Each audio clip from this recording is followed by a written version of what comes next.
At my father's birthday dinner, he raised his glass, smiled at the room, then looked at me and said, "You're a burden. Get out of my house." 10 years of loyalty, 10 years of sending every military paycheck home while dodging bullets overseas, and this was how it ended. No honor, no welcome. Just silence as I stood up and left, wounded and discarded. I didn't even pack a bag. I took the next bus, headed for my grandfather's farm, thinking I'd find peace, maybe even a little dignity. But the second he saw me on that porch, he didn't just hug me. He told me a truth he'd been carrying for years, one that tore open everything I thought I knew about why my family pushed me away. My name is Zephyr Kane, and this is not just a story about war or betrayal. It's about what you build when everything else breaks. It's about finding out who truly stays when you have nothing left to give. I'm about to share something close to my heart. But before I do, can you say hi in the comments or tell me where you're from? I love hearing how far my story reached. It's always good to know I'm not alone in this. Thank you. And now, let me tell you everything. And if you feel something while listening, pain, anger, hope, please hit subscribe. Not just for me, but for every voice out there still waiting to be heard. Your support keeps these stories alive. Growing up in Wichita Falls, Kansas, felt like living under a magnifying glass. Everyone knew everyone and everything looked fine from the outside. Our 2-story house on Maple Grove had white shutters, manicured hedges, and a porch swing that creaked just enough to seem nostalgic. But if you stepped inside, the rot ran deep. My parents, Wyatt and Marla Kane, were the kind who smiled wide at church on Sunday but screamed behind closed doors by Monday morning. And in the middle of it all, there was me, Zephyr Kane, and my little brother Ellis, whose only crime was being born after me. I started wiping Ellis's spit up when I was 10. By 12, I was boiling pasta, cleaning up after our dad's hangovers, and quietly settling unpaid utility bills with the money I earned mowing lawns and tutoring math. While other kids rode their bikes, I was budgeting groceries. Mom would host wine nights with her girlfriends and laugh while wearing dresses bought with my silly little savings jar. Dad talked big about business ventures, yet couldn't keep a job longer than a season. When they argued, it was always about money, and somehow I was always part of the solution, never the problem. Ellis clung to me like a shadow. He looked up to me with eyes that made me forget I was still a kid myself. I helped him study for tests, tied his ties for school pictures, and made sure he didn't hear our parents yelling through the thin walls. Every time I tried to say I needed something space, sleep, peace, I was told to act like the man of the house or stop being selfish. In our home, love was conditional, but duty was not. If I didn't hold the roof up, it would collapse. Even as the debts piled, my parents never learned restraint. They borrowed against credit lines they couldn't repay, bought new furniture we didn't need, and threw Christmas parties that rivaled City Hall events. I once caught my mother using the last of my tutoring money cash I'd secretly put aside for college to buy herself a spa weekend with her sister. When I confronted her, she just laughed and said, "It's not like you were going to use it. College is for people who don't have families to take care of." And when I got that scholarship to Kansas Tech full-ride mechanical engineering, my father looked me dead in the eye and said, "You think a piece of paper's gonna feed this family?" My mother chimed in with her usual venom. "This house runs on your back, not your grades." So I made the hardest choice I've ever made. I joined the Army. Not for glory, not even for escape, but because I needed a way to support Ellis from far away. I could endure whatever training they threw at me. I could bleed and crawl and rebuild myself. What I couldn't do was watch my little brother grow up in that house and become another casualty of our parents' chaos. I didn't tell anyone except Ellis. I just left. The night before I shipped out, I folded my old hoodie and left it on his bed with a note tucked inside, "I'll come back. You just focus on school." I didn't cry when I boarded the bus. I didn't look back at the porch where Dad drank beer and Mom scrolled her phone. I carried one belief with me like armor: if I gave them everything, my effort, my distance, my money, they would finally change. Basic training in El Paso hit me like a wall of bricks. They broke us down to the bone physically, mentally, emotionally, and then built us back up into something unrecognizable. I learned to reload a rifle blindfolded, navigate through the desert with a busted compass, and shut down the parts of me that needed comfort. Pain became routine. Orders were oxygen. but I clung to the letters from Ellis like they were sacred. Every paycheck I got I wired straight home, 90% to Mom's account. I kept just enough to buy soap socks and the occasional instant noodles when the mess hall food was too awful to stomach. In my letters, I told Ellis to hang in there to keep his head down and study. I pictured him using the money to buy textbooks, prep for college, maybe even have a little freedom I never had. For a while, it felt like I was doing something right. Until Cade, my squad mate and the closest thing I had to a friend, showed me something on his phone one night during deployment. "Aren't these your parents?" he asked, turning the screen. There they were, Dad smiling next to a brand new white SUV, Mom holding a margarita in front of a hotel pool in Las Vegas. Caption, "Living our best lives." I froze. I wanted to believe maybe they won a contest or that it was some Photoshop prank. My throat tightened as Cade added, "They tagged your brother, that your little bro." I nodded numb. I didn't say a word. A week later, I got a letter from Ellis. It was messier than usual, sloppier handwriting. He wrote that he'd started working the evening shift at a fast food place to help cover school supplies and a new laptop because, as he put it, Mom said the money's tight again. I felt something crack in my chest. I'd sent enough to cover his tuition twice over. My hand shook as I read it again and again. They'd used my deployments as an ATM and were letting Ellis hustle late nights in greasy kitchens. But still, I kept wiring the money. I didn't stop, because Ellis was still there. And maybe they'd realize what they were doing and make it right. But the cracks widened. Every time I saw a message from my mom in my inbox, my heart would race. Even Cade noticed. He'd ask if I was okay and I'd shrug it off, pretend it was nothing. What was I supposed to say? I'm afraid to open emails from my mom because I don't know if she's asking for more money or reminding me how little I matter. The insomnia got worse. My hands would twitch at night.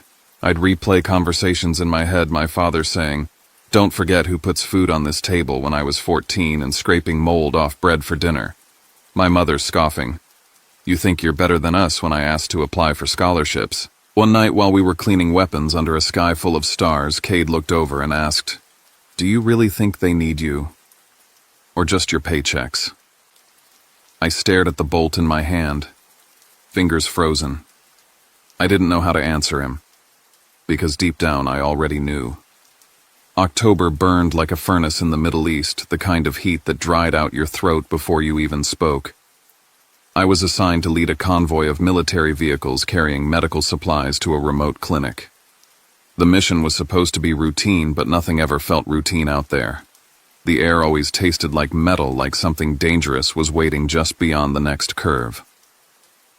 The briefing had been clear the road we'd take had recent chatter about an improvised explosive device, but we had no choice. Supplies had to get through.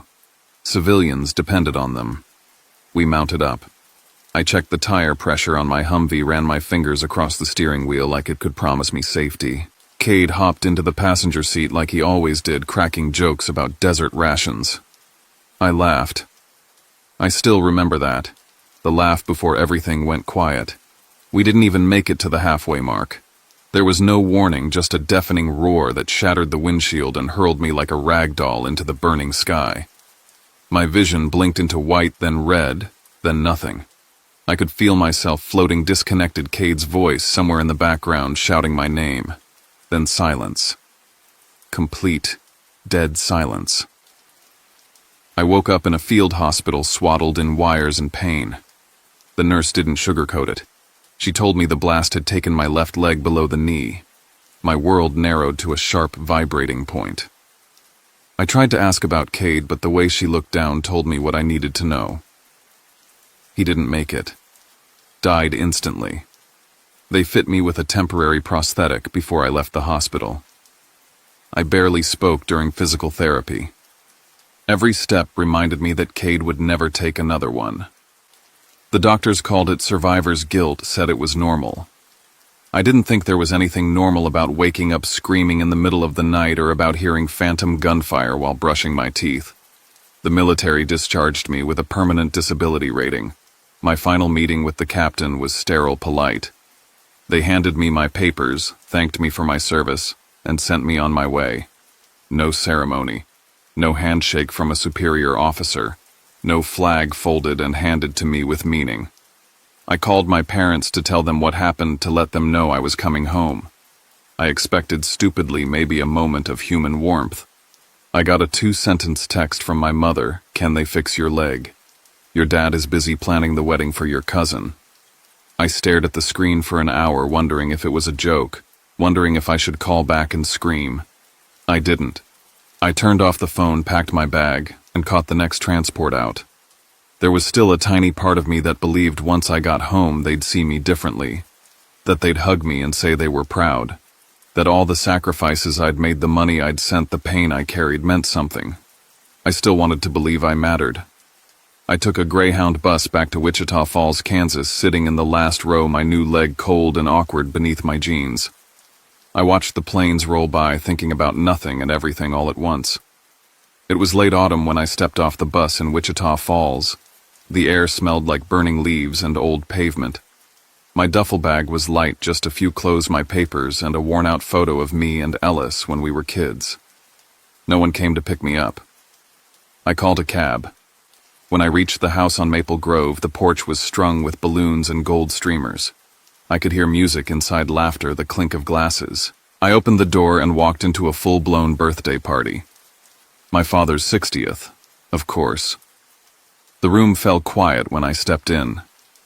A few relatives glanced my way, startled, then quickly turned their eyes elsewhere. I saw cousins I hadn't spoken to in years, friends of the family I barely remembered. No one said my name. My mother approached, wine glass in hand, her lips tightening as she took me in. She leaned in close, her voice low. "You should have called. Today's not the time. People are here to celebrate. Celebrate what I wanted to ask. The fact that their son came back from a war half a man, that I had dragged myself across sand and fire just to be told I was an inconvenience." I nodded. I found a corner by the coat rack and stood there silent. No one asked me how I was doing. No one looked at the metal limb beneath my jeans. I blended into the wallpaper. My father raised a glass as the music faded. He thanked everyone for coming, for being the people who truly matter. Then he paused, looked around. His eyes found mine. "And to those of us who carry this family, not weigh it down, cheers." My mouth went dry. I saw Ellis shift in his seat, start to rise, but my mother grabbed his arm and pulled him back down. The message was clear: don't make a scene. I stood frozen, my back pressed against the wall, wishing I could vanish into the wood. After the guests thinned out, I found my father in the kitchen pouring himself another drink. I asked him calmly why he had said that, why he would humiliate me like that in front of everyone. He didn't look at me. "You think you're some kind of hero because you got yourself blown up," he said. "You think that gives you the right to walk in here and expect a parade?" I took a breath, but before I could answer, he turned to face me fully. "You're not a soldier anymore. You're a cripple. And I'm not running a charity. Get out of my house." He said it like it was nothing, like I was a broken appliance he'd grown tired of. No one stepped in. Not my mother, not my uncles, not even Ellis, who stood in the hallway, eyes wide and trembling but unmoving. I looked at each of them, searching for a reason to stay. There wasn't one. I walked upstairs, grabbed my bag, and took the framed photo of me and Ellis from the shelf. That was all I took. I walked out the door without looking back. That night I curled up on a bench at the Wichita bus station, my leg aching and my body trembling. But it wasn't the pain that kept me awake. It was the hollow feeling in my chest, the kind that came when you realized you'd been erased from your own family's story. I didn't know where I was going, but I knew this much: I had nothing left to lose. And sometimes that's the most dangerous kind of freedom. 2 days after leaving the house I used to call home, I found myself pacing the sidewalk near a gas station, watching buses come and go. The cold from the concrete seeped into my bones through the aluminum bench, and every breath felt heavier than the last.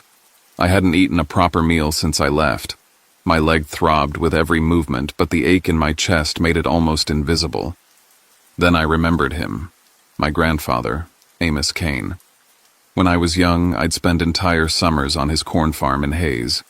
He taught me how to drive a tractor long before I could legally drive a car, and we used to sit on his porch eating peaches from a tin while fireflies lit up the yard. But around the time I turned 15, the letters stopped. My parents told me Grandpa had chosen to cut himself off from the family, that he didn't want visitors. I never questioned it, until now.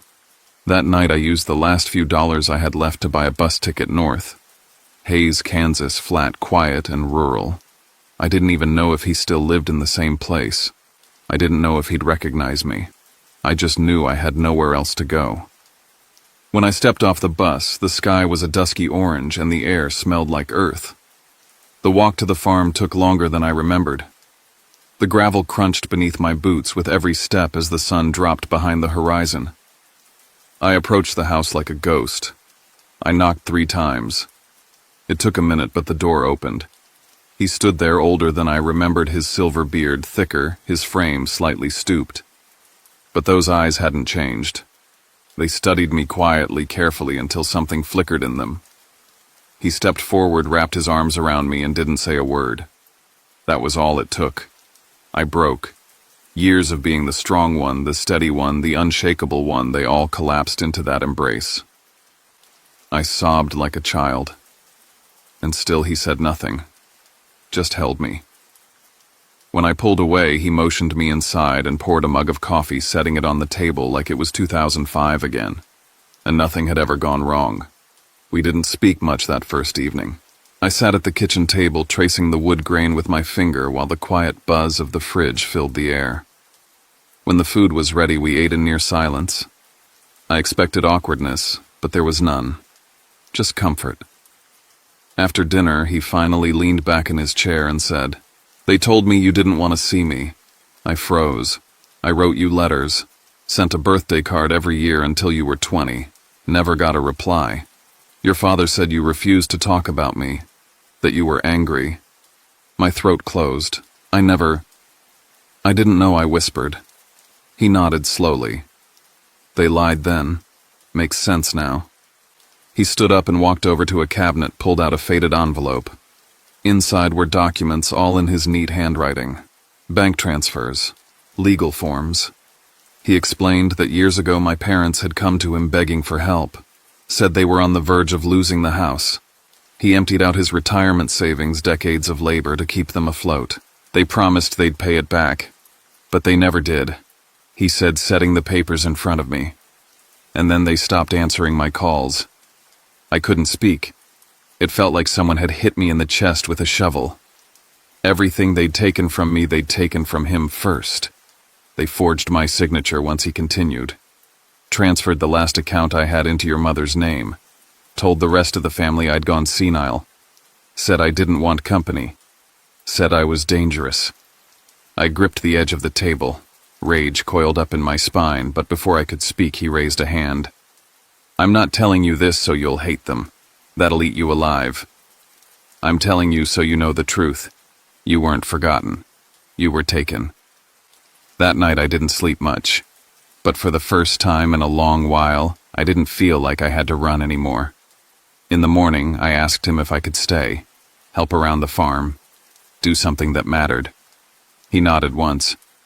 "This land fed 3 generations. If you want it, can help you heal." I moved into a small room above the old pantry with creaky floors and a window that looked out over the cornfield. The wind whispered through the stalks that night, and it sounded a lot like forgiveness. My days at Amos Corn Farm started early. The light came in through the east-facing window before 6, and the sound of roosters carried through the fields.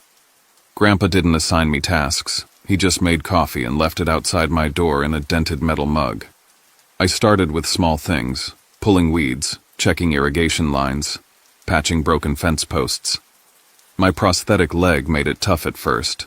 I fell more than once into the dirt, scraping my palms and cursing under my breath. But no one laughed. No one sighed. Grandpa would just glance over, nod, and keep working. At night, though, things got harder. The quiet out here wasn't the same as the quiet of a hospital room. It was deeper, more honest. And with that honesty came the memories explosions behind my eyelids, Cade's voice echoing in my ears, the weight of a body I couldn't save. One night I woke up screaming.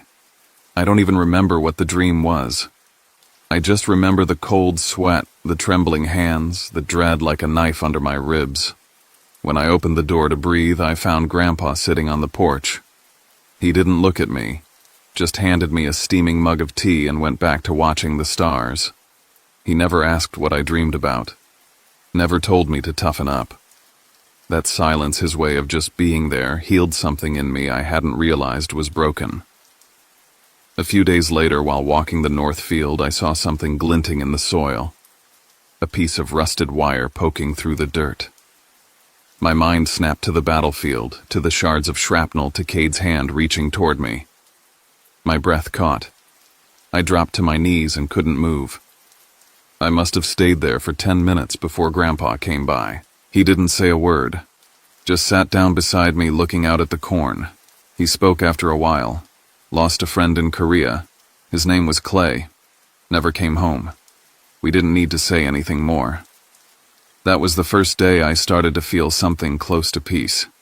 Not because the pain was gone, but because I wasn't the only one carrying it. I kept working the fields. Started reading about newer irrigation techniques, soil pH balances, moisture sensors. Grandpa let me install a few things, drip systems, remote monitors. The old man grumbled, but I caught him smiling when the first crop came in, better than expected. "You're building something here," he said one morning as we walked the fields. "Not just corn, something with your hands, something that lasts." I wasn't sure what he meant then, but I was beginning to understand. When I'd first arrived, I thought the cornfield might be a hiding place, a last resort. But it was becoming something else, an anchor, a rhythm I could follow. A place where I wasn't broken or pitied or used. That evening, as the sun bled into the horizon, Grandpa placed a hand on my shoulder. "This land doesn't need you to be perfect. It just needs you to keep showing up." And for the first time in years, I believed I could. As the fall sun mellowed into golden afternoons, I suggested to Grandpa that we take Kane's corn farm online. He shrugged, at first unconvinced anyone would want to scroll through photos of cornfields. But he gave me a quiet nod, the kind that meant I don't get it, but go ahead. So I set up a social media page, snapped photos of fresh-picked ears in woven baskets, and uploaded a video of Grandpa peeling back husks under the sunset. His weathered hands and soft voice narrated the simple process of harvesting a moment so ordinary yet so honest. Within a week, the video took off. Shares turned into thousands and the comments poured in. People wrote things like, "This reminds me of my granddad and this is what America feels like." Orders came in faster than we could box them corn for roasting bags of kernels, people asking if we shipped across state lines. It didn't take long before I floated the idea to Grandpa. What if we expanded the product line? What if we sold handmade kettle, corn, small batch corn syrup, and maybe even simple cornmeal packs? He tilted his head and said, "You plan it, you run it." So I did. We hired 2 part-timers. Lila was a single mom from town who used to work in a diner that closed during the pandemic. She was sharp, fast, and had the kind of wit that turned mundane packaging days into something like laughter therapy. Finn was a senior at the local agricultural college, always curious, always scribbling notes in a worn notebook asking Grandpa about irrigation methods from the 60s. We didn't just have a farm anymore. We had a rhythm, a team. One morning, while checking our online inbox, I saw a name that made my heart catch. Ellis. His message was short. "Is this really your farm? I've been watching your videos every day. Are you okay?" I stared at the screen for a long time before typing anything back. The words felt fragile, like they might break something if I wasn't careful. We ended up on the phone that night for over 3 hours. His voice cracked early on. "I knew about the money," he confessed. "I saw them spending it. I should have said something. I didn't know how. There was anger in me, yes. But as I listened, I heard my own 15-year-old voice in his. Afraid. Caught in the same house, the same trap. Blaming him felt like blaming a younger version of myself. So I let the anger go. We talked about everything, about the house, about Cade, about Grandpa's porch and the way the corn rustled in the wind at night. When we hung up, I sat in the dark for a long while, phone still warm in my hand, feeling something close to forgiveness. A week later, a reporter from a regional news station reached out. They'd seen our videos and wanted to feature the veteran rebuilding his life through family farming. I wasn't sure. I didn't want that kind of exposure. Not with Wyatt and Marla still out there lurking. I told Grandpa my concerns. He sipped his coffee, looked at me over the rim of his mug, and said, "If your story helps just one person feel less alone, then it's worth telling." So, I agreed. But on my terms. No full names, no details about my past beyond what I chose to share. I didn't want sympathy. I just wanted to tell the truth that even after war, even after betrayal, a life can still grow one row of corn at a time. That night, as I scheduled the interview, I looked out over the field rows straight and golden under the fading sun. I was beginning to believe that maybe stories like seeds only needed the right soil to take root. It was a brisk morning near the end of harvest season. I was in the warehouse overseeing packaging with Lila and Finn when I heard the crunch of tires on gravel. The sound made something in my chest shift. Then came a car door slam. Then two. I didn't need to look up to know who it was. Wyatt and Marla walked into the barn like they owned the air. My mother wore a carefully rehearsed smile. My father looked stiff in his 2 new button-down. They approached like we were in the middle of a holiday reunion instead of a working farm. "Look at you," Marla said, pulling me into an unsolicited hug. "This place is beautiful, just beautiful. You've really made something of yourself." Wyatt stepped forward, hand out like the last 2 years had never happened. "We've been thinking," he started. "Maybe it's time we move past old misunderstandings. This farm, it could be even bigger. Nationwide. We could help. Invest." I didn't say anything. They filled the air with empty plans and sweeter-than-honey apologies, speaking of blood ties and family legacy and how no one succeeds alone. Then Grandpa stepped into the barn. He didn't smile, didn't nod. He walked up slow with his spine tall and eyes hard. He looked at Wyatt and said, "You still owe me $64,000, plus interest." Silence. He looked at Marla. "And you signed my name on a bank form you never had permission to touch." Wyatt started to interrupt, mumbling something about healing and moving on. Grandpa didn't flinch. "You don't get to steal, lie, and come back with a handshake. Not here." I turned to them, my voice steady. "I don't have parents. I have a grandfather, a brother, and people who stayed. I don't need anything else."